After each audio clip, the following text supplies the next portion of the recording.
It was a quiet Wednesday night in Dallas, Georgia. The kind of ordinary evening that doesn't announce itself. No storm, no warning. Just a family at home, a couple of kids playing upstairs, and a big man resting on the sofa after a long day. Ray Traylor was 41 years old, and his wife Angela had stepped out of the room for just a moment, a minute, maybe two, the kind of small, forgettable thing you do 100 times a day without thinking about it. And when she came back, the man she had loved since childhood was gone, just like that, sitting right where she had left him. There was no struggle anyone heard, no cry for help. The most feared looking man in a generation of professional wrestling, a 6'6" wall of a human being who once stood toe to toe with Hulk Hogan in a steel cage, slipped away in total silence in his own living room while his daughters laughed upstairs. To the wrestling world, he was the big boss man, the cold, sneering enforcer who handcuffed his enemies to the ropes and made them pay. But the man on that sofa wasn't the boss man. He was Ray, a husband, a father of 2 little girls, a gentle, soft-spoken country boy from Georgia who, by almost every account, was one of the kindest human beings the business ever produced.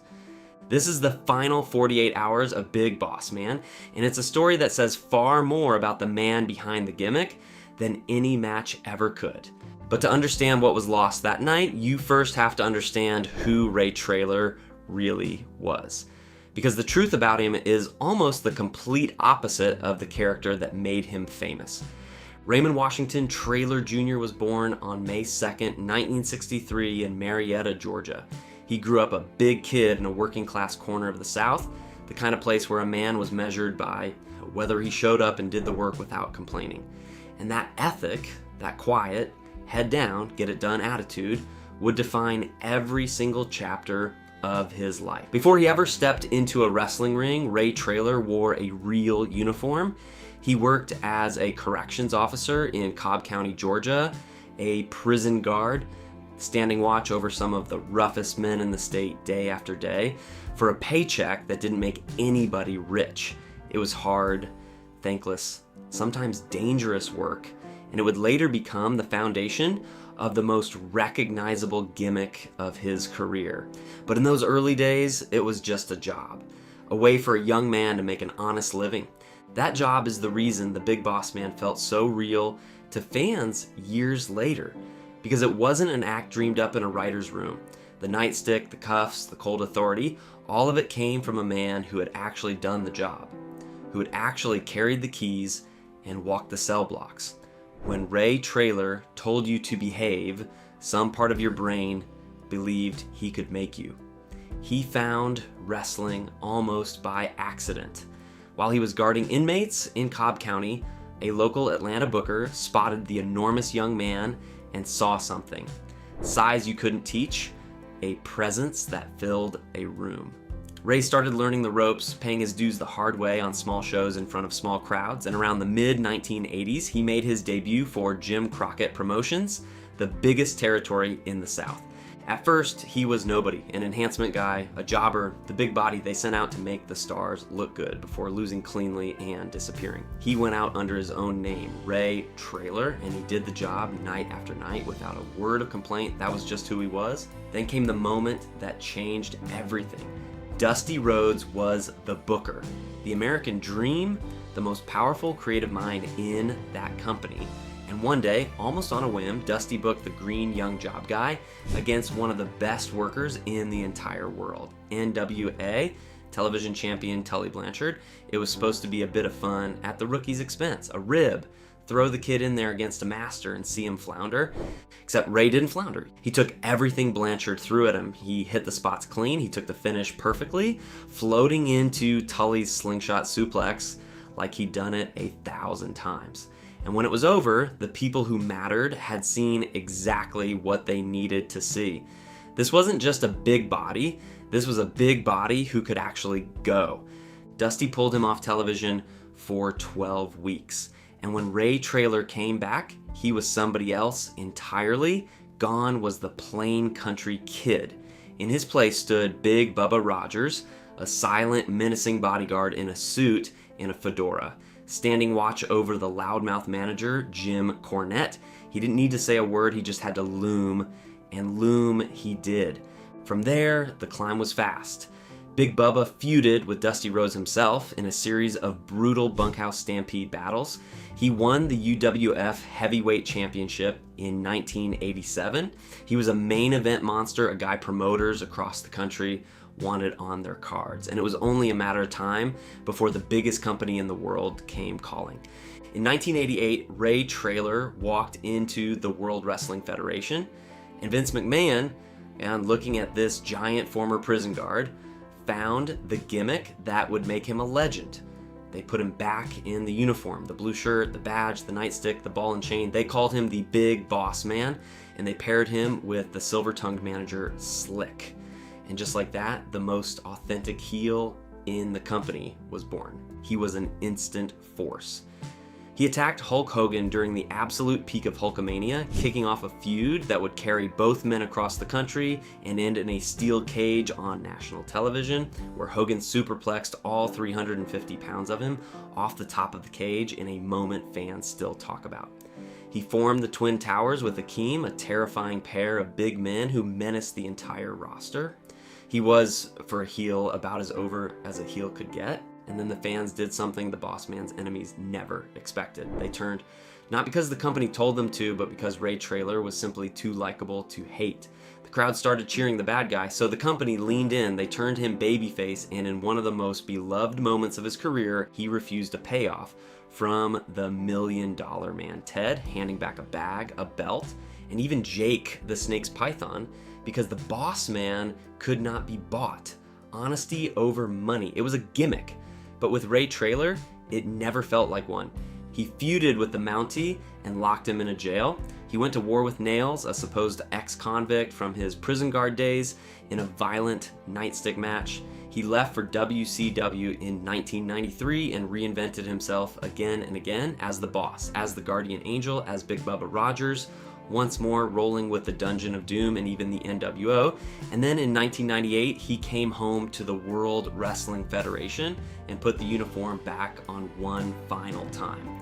This was a meaner boss man, a SWAT-geared enforcer who served as the head of security for Vince McMahon's corporation, the villainous machine built to crush Stone Cold Steve Austin.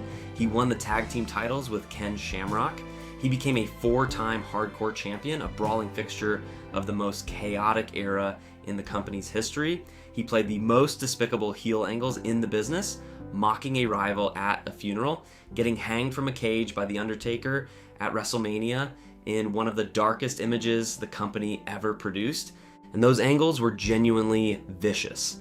In his feud with the Big Show, the Boss Man didn't just trade insults. He crashed the funeral of the Big Show's father, chained the casket to the back of his car, and dragged it down the road while the grieving son chased after it. It is, to this day, one of the most uncomfortable things the company ever put on television. He went to war with the entire Heenan family after Bobby.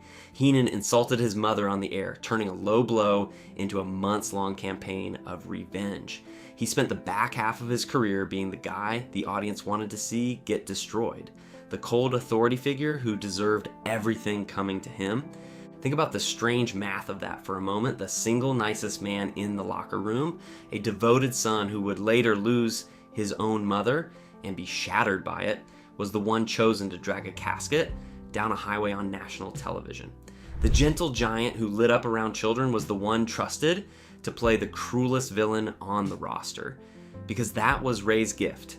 He was so good and so trusted and so professional that they handed him the angles nobody else could be trusted to pull off without making the whole thing collapse. He made the monster believable precisely because, in real life, he understood people so well. On screen, he was a monster, a bully, a man without a shred of decency. Off screen, he was the exact opposite, and that contrast is the whole story. Because every single wrestler who shared a locker room with Ray Traylor tells you the same thing. He was kind, he was generous, he was warm, he was the guy who looked out for the younger talent, who treated the crew with respect, who never carried himself like a big star, even though he had been one. Management adored him. Vince McMahon in particular had a deep affection for him. He was charitable in his community, the kind of man who went out of his way to put a smile on a kid's face, who showed up for people quietly and asked for nothing back. The most feared looking man on television was, in real life, one of the softest hearts in the business. You can measure a man by who loves him, and Ray Traylor was loved by people who had every reason to be hard to impress. Vince McMahon, a man not known for sentimentality, had a real and lasting affection for him, the kind of bond that goes beyond business. The boys in the back, a famously cynical and competitive bunch, almost universally describe him with the same words. He's sweet, genuine, a pleasure to be around. There were no horror stories about Ray, no tales of him burying younger talent or throwing his weight around or making life miserable for the people beneath him. In a business that can twist people into the worst versions of themselves, Ray Traylor somehow stayed kind the whole way through. And at the center of all of it was his family. He and Angela had been together since they were kids, childhood sweethearts who grew up and built a whole life out of that early love. They had 2 daughters. That family was the thing he protected, the thing he worked for, the reason behind the storage business and the political campaign and the steady, quiet effort to build a stable life in the place he came from. Everything he did in those final years pointed back to that house in Georgia and the people inside it. That's who was sitting on that sofa, not the boss man, Ray.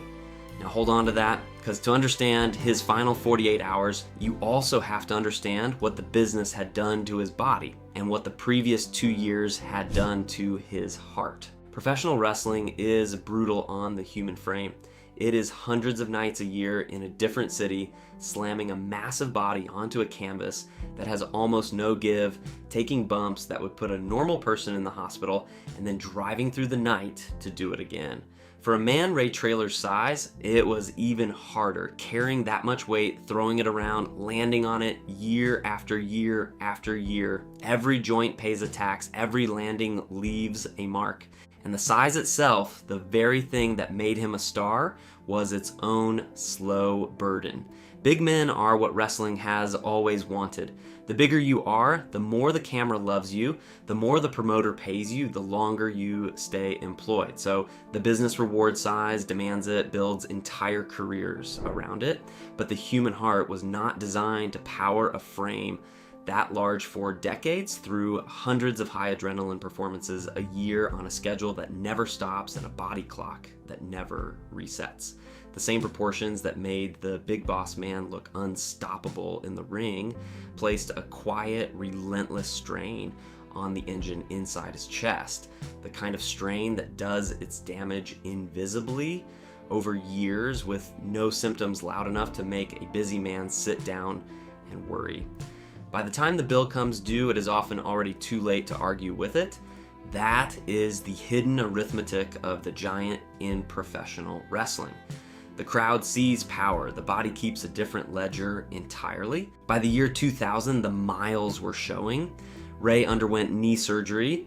His role on television began to shrink, and he found himself working the lesser shows, the ones that aired late at night to smaller audiences. He had a legitimate injury in early 2001. The body that had carried him to stardom was starting to send the bill. In May of 2002 came the kind of moment that reminds you how fragile even the biggest men really are. Ray was riding his Harley Davidson when a deer ran out in front of him. He hit it. The crash badly injured him. For a man already carrying years of accumulated damage, it was another hard blow to a body that had taken enough of them already. His in-ring career was winding down. He wrestled his final WWE match in the spring of 2002, losing to Tommy Dreamer on a smaller show, the quiet, unceremonious end that so many wrestlers get instead of a grand send-off. So after that, the company did something that says everything about how they felt about him. They didn't just cut him loose, they made him a teacher. Ray Traylor was sent to Ohio Valley Wrestling, the company's developmental territory, to train the next generation, to pass down everything he had learned across nearly 2 decades in the business, and by all accounts, he was good at it. Patient, generous with his knowledge. The big veteran showing the kids how it was really done, the same way the veterans had once shown him. It was, in a way, the most natural role he ever filled. The man who had once been the green job guy thrown to the wolves against Tully Blanchard, the kid who had to prove himself the hard way, was now the one in the corner teaching the next batch of hopefuls how to survive. He understood the bumps because he had taken all of them. He understood the politics, the psychology, the unglamorous craft of making a match feel real. And he understood better than most that the business chews people up if they aren't taught to protect themselves. There was something almost paternal about it, the same warmth he brought home to his daughters. He brought into that training ring, looking out for kids who were chasing the same dream he had once chased out of a Cobb County jail. His WWE contract finally expired in 2003, ending his second and final run with the company after 6 years. He wasn't bitter about it. He took a few last bookings overseas, returning to Japan one more time, a country where he had wrestled for years as Big Bubba, going all the way back to the late 1980s. He competed in the International Wrestling Association of Japan in 2004, throwing himself into a tournament for a vacant heavyweight championship. He made his presence felt the way he always had, even attacking the legendary Dr. Death Steve Williams at the famous Korakuen Hall to kick off the run. And he was still good enough, still tough enough to fight all the way to the finals before losing to his old rival, Hacksaw Jim Duggan. There was something fitting about that. Two grizzled veterans, men who had wrestled across 2 decades in multiple companies, closing the book together on the other side of the world. Those were among the last matches Ray Traylor ever had.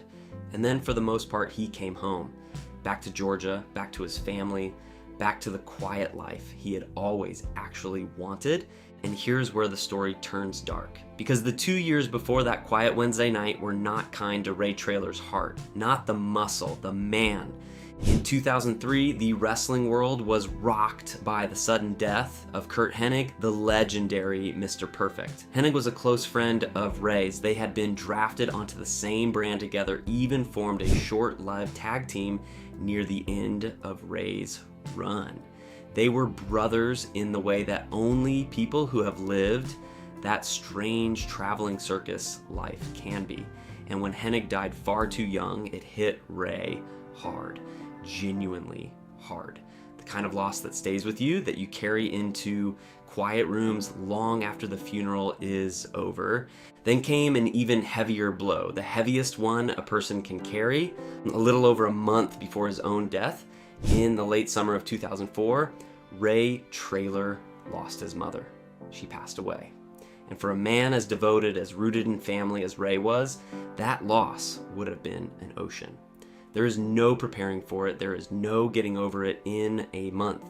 You simply learn to carry the weight and you keep moving, because there are still little girls who need their father, and a wife who needs her husband, and a life that demands to be lived.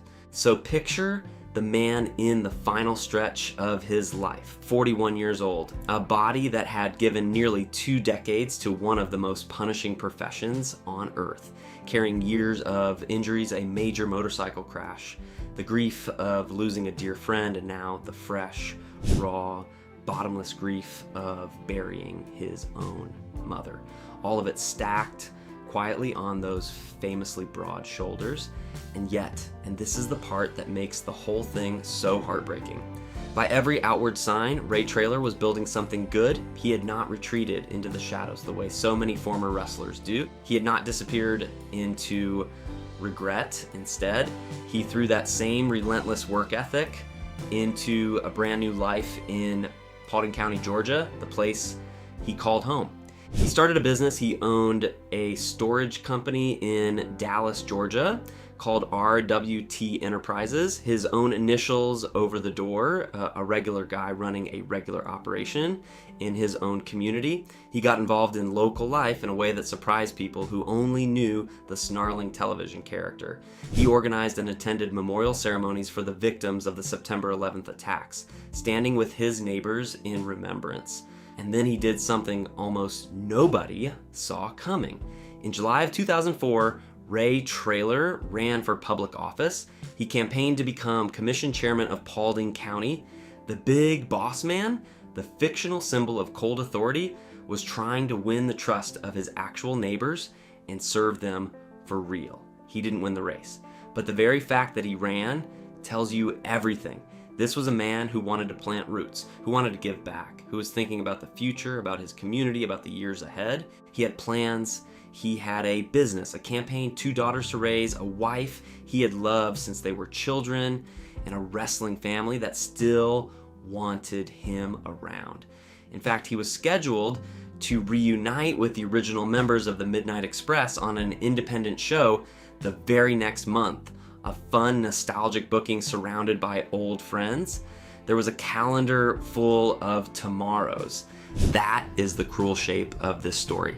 Ray Traylor was not a man falling apart. He was a man putting himself back together. He had survived the grind, walked away from the ring on his own terms, and was actively, deliberately constructing a meaningful second act. He had losses behind him, yes, but he had a future in front of him. He just never got to live it. So let's go to those final 48 hours, the last ordinary stretch of an extraordinary life. By every account, there was nothing about Ray's final days that screamed warning. No collapse, no dramatic decline, no deathbed scene playing out in slow motion. The end, when it came out of a clear blue sky. And that is exactly what makes it so devastating. In the day before he died, Ray Traylor was working, living, doing normal, hopeful, future-facing things. By one account, in that final stretch, he was filming a commercial for a local hunting business. Think about that for a second. A man on camera lending his name and his face to a small local operation, doing the kind of everyday hustle that retired athletes do all over the country. Life seemed, in his own words, to those around him and in the eyes of everyone who saw him, completely normal, ordinary, fine. There was no sense that the clock was running out. Why would there be? He was 41, he had survived 1,000 bumps and a motorcycle crash and the road. He had buried people he loved and kept standing. To everyone around him, Ray Traylor was simply a big, healthy-looking, hard-working man going about his business with a campaign behind him and a reunion ahead of him and 2 little girls who adored him. That is the quiet horror at the center of so many of these stories. There is no music swelling, no final wise speech, just a regular Tuesday turning into a regular Wednesday with all the small, forgettable business of being alive. Errands, work, family, the assumption, the safe and reasonable assumption that everybody makes that there would be a Thursday and a next month and a next year. Then came Wednesday, September 22nd, 2004. It was, by all accounts, a normal evening at the Traylor home in Dallas, Georgia. Ray's sister had come over to visit. The house was full of the warm, low-key noise of family. His 2 daughters had headed upstairs to play, the way kids do, filling the rooms above with the small thunder of running feet. His wife Angela was there, the woman he had been with since they were sweethearts, the constant of his entire adult life. And Ray was on the sofa, resting. Just a big man at the end of a long day, settled into his own living room, surrounded by everything he had worked for. There was nothing alarming about it, nothing to mark the moment as anything other than the soft, easy end of an ordinary day. At some point around 10 o'clock at night, Angela briefly left the room, that's all. She stepped away for a moment, the way you do when life feels safe and routine and endless. And when she returned, Ray was gone. He had suffered a massive heart attack. There on the sofa in the middle of his own home with his daughters playing upstairs and his sister in the house and his wife only steps away, Ray Traylor's heart simply stopped. The official cause was listed as a massive heart attack. It was sudden, it was silent, and it was, in the most literal sense, unstoppable. Local authorities were called. There was nothing anyone could do. The big man who had absorbed superplexes off the top of a steel cage, who had taken bumps that would shatter ordinary people who had been billed for years as one of the toughest figures in the business, could not be brought back. He was 41 years old. Try to sit with the specific cruelty of those details for a moment. It is one thing to lose someone. It is another to lose them in your own living room in a heartbeat with no chance to say a word. Angela did not get a goodbye. The girls upstairs did not get a goodbye. There was no long illness that let everyone prepare and brace and make peace. There was a man on a couch at 10 at night, and then there wasn't. The transition from a completely normal evening to the worst night of a family's life took place in the span of a few minutes, that nobody saw coming.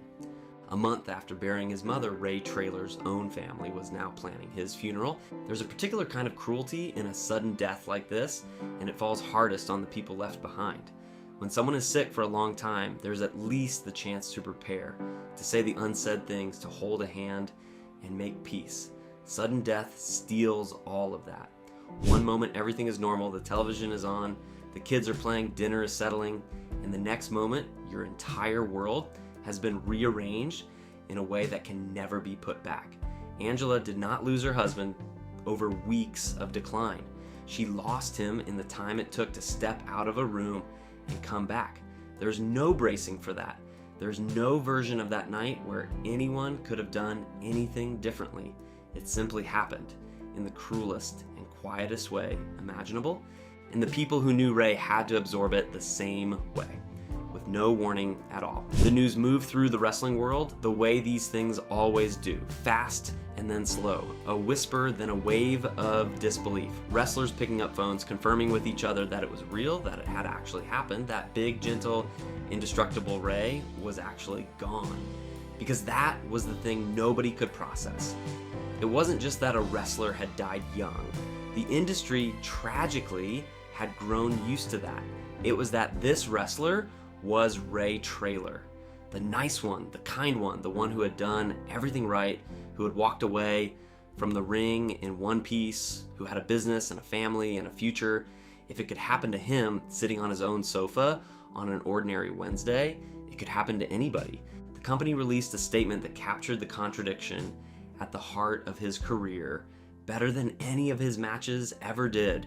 They mourned the loss of a man who, inside the ring, had been one of the most feared and respected performers of his era, but who outside the ring was a kind, gentle, charitable, and compassionate family man. They spoke about how the real Ray Traylor would stop at nothing to put smiles on the faces of children, even as his television character spent his life antagonizing the world. They noted that his warm spirit would never be forgotten. That is the dividing line of his whole life, captured at the moment of his death. The monster on the screen, the gentle giant in real life. And in the end, it was the gentle giant the world actually mourned. The funeral brought the wrestling family back together in grief. Men who had spent their lives playing villains and heroes, who had traveled the same endless roads, who had shared locker rooms and laughs and long drives, gathered to say goodbye to one of the most genuinely loved figures any of them had ever known. They watched his casket carried out, they waved goodbye, hardened men who lived inside a brutal and cynical business, openly grieved the loss of a friend whose decency had touched all of them. He was laid to rest at Dallas Memory Gardens in Dallas, Georgia, home, the same county he had tried to serve, the same community he had built a life in. The boy from Marietta came to rest near the place he loved most. And then the questions started. The same questions that always come after another wrestler dies far too young. How? Why? What is happening to these men? Because Ray Traylor's death did not happen in a vacuum. It happened in the middle of one of the darkest, most disturbing patterns in the history of any form of entertainment, an epidemic of professional wrestlers dying decades before their time, their hearts giving out in their 30s and 40s, falling one after another in a way that no other group of athletes does. Just in the years surrounding Ray's death, the list was staggering and growing. His friend Kurt Hennig, the legendary Rick Rude, the beloved Miss Elizabeth, the mighty Road Warrior Hawk, name after name after name, men who had thrilled millions, gone long before they should have been. Many of them, like Ray, taken by hearts that simply stopped beating in their prime. The truth is, death had shadowed Ray Traylor's career from the very beginning. Way back in 1988, on a tour of Japan, the young Big Bubba had teamed with the wild and unforgettable Bruiser Brody. Those were some of the last matches of Brody's life. That same summer, Brody was stabbed to death in a locker room in Puerto Rico, one of the most shocking deaths the business had ever seen. So Ray knew early and personally that this profession did not promise anyone a long and gentle ending. He had been standing next to it before his own career even truly took off. He had carried the caskets of friends. He had felt the strange, recurring grief that everyone in that business eventually learns to live with. The slow realization that the people you came up with start disappearing far too soon. And now he was one of them. Another name added to a list that should never have grown so long. Studies and investigations into the phenomenon have painted a grim picture over the years. Researchers looking at professional wrestlers of Ray's generation found that they were dying at rates dramatically higher than the general population and dramatically higher even than other professional athletes. Heart disease in particular seemed to stalk these men, claiming them at ages when most people are just hitting their stride. The combination of factors was relentless: the enormous size that the business demanded and rewarded, the brutal physical toll of hundreds of matches a year, the exhausting travel that never stopped, the pressure to keep performing, to keep the size, to keep going, no matter what the body was screaming. It would be dishonest to pretend we know the precise medical chain that led to the heart attack on that sofa. What is known and what was reported is that the cause was a massive heart attack, plain and sudden. What is also true is the larger, undeniable context.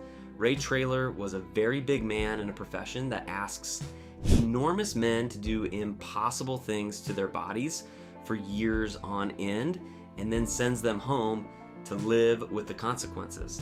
The same size and toughness that made the big boss man a star also placed an enormous lifelong strain on the engine inside his chest. He was not the first to be taken this way. He would not be the last.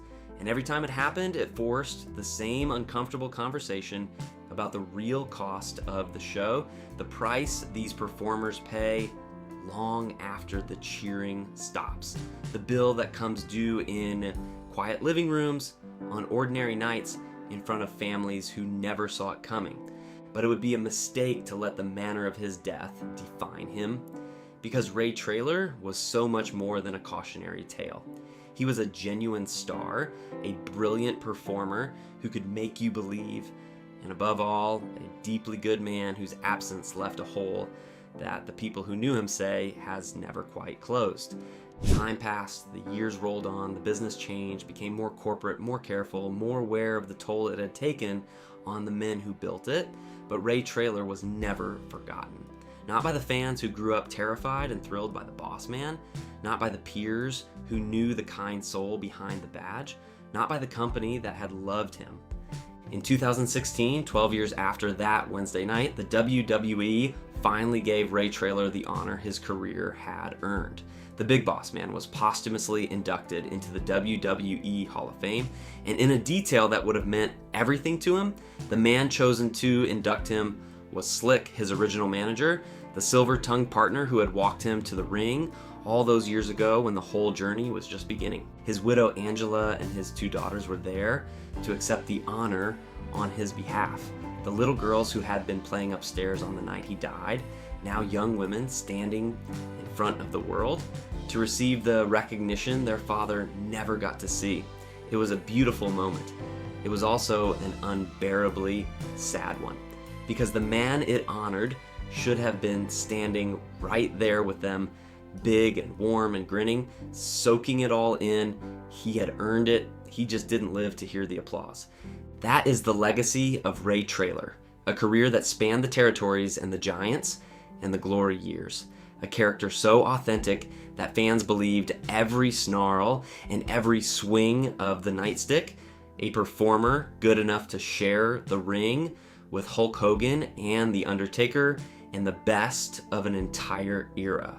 And underneath all of it, a husband, a father, a son, a friend, a neighbor, a man who tried to do right by everyone around him until the very last day of his life. But maybe the part of his legacy that gets overlooked is the part he was building when he died, because Ray Traylor did not measure himself only by championships and main events. In the end, he seemed just as proud of the smaller things. The storage business with his own initials over the door, the campaign to serve his neighbors, the memorials he organized to honor the dead on the anniversary of a national tragedy, the young wrestlers he had quietly molded in a training ring in Kentucky, the home he kept in the county he grew up in. He could have chased the spotlight to the bitter end, the way some former stars do, clinging to a fame that has already moved on. Instead, he chose to become a pillar of an ordinary community, a regular man doing good in a regular place. And for someone who had been a larger-than-life television villain for the better part of 20 years, that quiet choice might be the most admirable thing he ever did. When you go back now and look at the final 48 hours, what stands out is not tragedy in the dramatic sense. There is no villain, there's no terrible mistake. There is only an ordinary man living an ordinary, hopeful life, surrounded by family, building a future, and then being taken without warning in the one place he should have been safest. His own home, his own sofa, a normal Wednesday night. That is what makes it haunt you. Most of us assume we will get a warning, a sign, a chance to gather everyone close and say the things we mean to say. Ray Traylor got none of that, and neither did the people who loved him. He simply lived a normal day, rested at the end of it, and never woke from it. A month earlier, he had stood at his mother's graveside. Now his own family stood at his. There is one small mercy in all of it if you look for it. Ray Traylor died surrounded by his family in his own home, in the community he loved, while his children laughed in the rooms above him. He did not die alone in a hotel on the road. He did not die a broken man wishing for a different life. He died as the person he had spent his whole life becoming, not the boss man, Ray, the good guy who always wore the bad guy's badge. The blue shirt and the nightstick belonged to the character.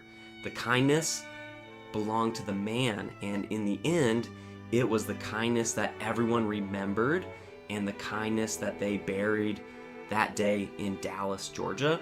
So the next time you see that old footage, the cold stare, the cuffs, the chain, the most intimidating man on the card stalking toward the ring, remember the truth underneath it. Remember the prison guard who became a legend. Remember the gentle father who ran for office in his own county and ran a little storage business with his initials over the door. Remember the friend who half the locker room called one of the best men they ever knew. Remember the husband who loved the same woman from childhood until the night his heart stopped. Remember Ray Traylor, the big boss man, gone at 41 on an ordinary Wednesday with a future he never got to live, and a goodbye nobody got to say. The badge was the costume, the kindness was the man. That is the part worth holding on to.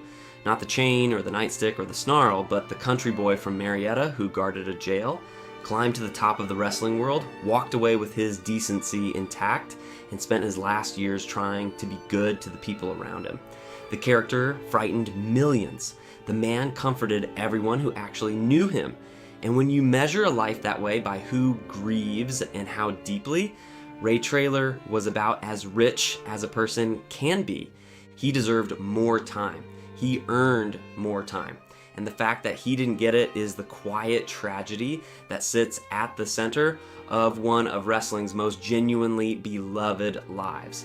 And if this story meant something to you, take a moment to honor the man and not just the gimmick. Share his name. Tell someone about the real Ray Traylor, the gentle giant behind the badge. And if you want more deep dives into the lives, the legends, and the final chapters of the wrestlers who gave us everything, make sure you like this video and subscribe to the channel. There are so many more of these stories to tell. Until next time.